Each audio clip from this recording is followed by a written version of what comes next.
Here's how I've been using AI in order to grow my business to the next level. Now, AI is a really interesting industry because it opens up so much opportunity for leverage, not necessarily financial leverage in this situation, but you do have the opportunity for human capital leverage. So basically, instead of me going out and hiring, let's say 10 people or 20 people, I could hire one person who knows how to operate AI. So we have this really strong multiplier effect that is multiplying the amount of work that's coming out from that same amount of input, but the output is much greater because now we're leveraging technology. And really, I think that's one of the most valuable parts of technology is that it multiplies our efforts. Our efforts are taken to the next level and we're able to achieve so much more just because we're using technology instead of just trying to do everything on our own. This doesn't come with its own risks though, right? So we'll talk about that here in just a second, but some of the ways that I've been using AI in order to scale my business to the next level, specifically in marketing,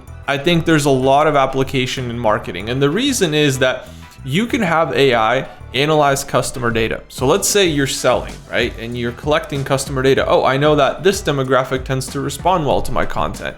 Or I know this demographic tends to pay in full when they purchase, right? So now all of a sudden I can have all this information be synthesized into a new marketing campaign, which is targeted to those people specifically. Well, you might be thinking, well, my copywriter or my marketing person doesn't really have experience doing all of that. Well, ChatGPT or some sort of AI can do that for you. We leverage AI in situations like this, where we gather all the data that we have, we analyze it, we find trends. We find that, hey, people that live in New York or people that live in Texas or people that live in Florida or California, wherever it is, these people tend to respond well to my content. Okay, cool. Now, what are the interests of those people?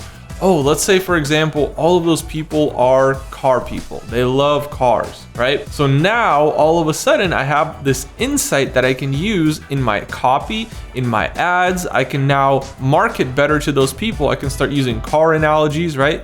Life is like a racetrack, and when everybody's starting, you're all on the grid, but only one person is the first to finish, right? And so we can have all these different analogies in our ads, and this is gonna attract the right type of person because I know that those people respond well to my content. It's like your smart older brother that can go through all this really quickly, gather all the right information, and the beautiful part about it is that you can ask AI to then write a marketing campaign which is targeted at those people. And I can have ChatGPT or some sort of other AI tool write a script that I can use in my marketing. And it doesn't have to be just ads. That's not just ad copy. I can have ad copy, I can have a VSL, right? So I can have it literally write a whole script for me and then I just record a video. I could read it if I want to. Now that we've got our VSL down, it's up and running, we have our ads that are up and running, now we can start sending out email blasts. Well, this is the cool part about it because AI can also do all that for you. Based on certain scripts or videos that you feed it, you can ask the AI tool to analyze the language and the tonality and exactly how you're speaking in that video and use that to write a script or emails, let's say an email campaign, using that same tonality. So it sounds just like you. And the beautiful part about it is that it happens in seconds. So instead of me hiring a copywriter who's gonna spend maybe days or weeks or maybe even months doing this, I can have AI do it all in seconds. And so that really cuts down my overhead. Now I don't have a ton of overhead because I have maybe just one person managing this AI tool, and the AI tool is really doing all the heavy lifting. It's doing all the research, it's doing all the synthesis and analysis, and it's boiling it down to 3 important points that we need to pay attention to. And then we take that information and we feed it right back to the AI tool, and we now ask the AI tool to help us with our marketing. Hey, now using this information, I want you to write an email campaign. I want you to write a text campaign. I want you to write a sales script that my salespeople can use when they're calling prospects. This is all part of that process, and AI can help you synthesize that information and make you a more effective marketer. Now, one of the potential downsides is that it's not 100% accurate, okay? For the most part it is, and I've seen it perform extremely well, but you still need that human element. You still need somebody overseeing it. You need somebody managing that AI tool because sometimes it just says something that doesn't quite sound like you, or maybe it's just a little bit silly, or just like 1% wrong. So we strive for excellence. We want to make sure that everything that we do is excellent. So if we see something that's 1% wrong, we definitely want to fix it. So we have somebody going in there and making sure that the information is actually accurate, and the information that's being presented to our clients reflects us well. Because if the AI says something wrong on accident, we're going to have to be responsible for what that AI said, right? So we want to make sure that we're reviewing everything that happens. And so not having that human element is a bit of a risk. We want to make sure that we're not taking unnecessary risks in our business. You don't want to rely fully on the AI tool, right? So I think it's important to diversify.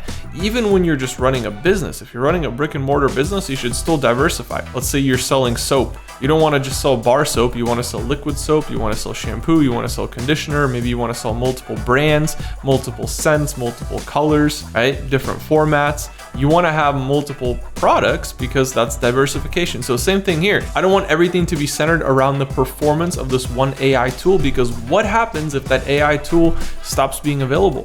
Well, now my whole business could be gone because everything depended on that one tool. Or what if it stops working? Or what if it becomes too slow to use? Or what if they restrict use? Or what if it becomes too expensive? All these things are risks. So I'm diversifying by having, number one, a physical team. That physical team is helping me manage everything that's going on with the AI, but it's also hedging my risk a little bit. And what if my employees quit? What if these people decide that they want to take a different career path? Or what if I don't like working with them, right? There are different things that could happen in that whole situation where I'm protecting myself because number one, I have AI, and number two, I have the human employees. And so together they make a really great team. The AI kind of supercharges their efforts and makes them that much more efficient. And I love efficiency. So whenever I can make my team, my employees, my business more efficient, I always opt for that option because it helps everybody. It helps us produce more with the same amount of input. That's the beauty of technology. It's the same amount of input, but significantly more output. Alrighty, guys. Those are my thoughts on how AI can make you a more efficient entrepreneur and make your business more efficient. Make sure you like, comment, and subscribe, and I'll see you all in the next video.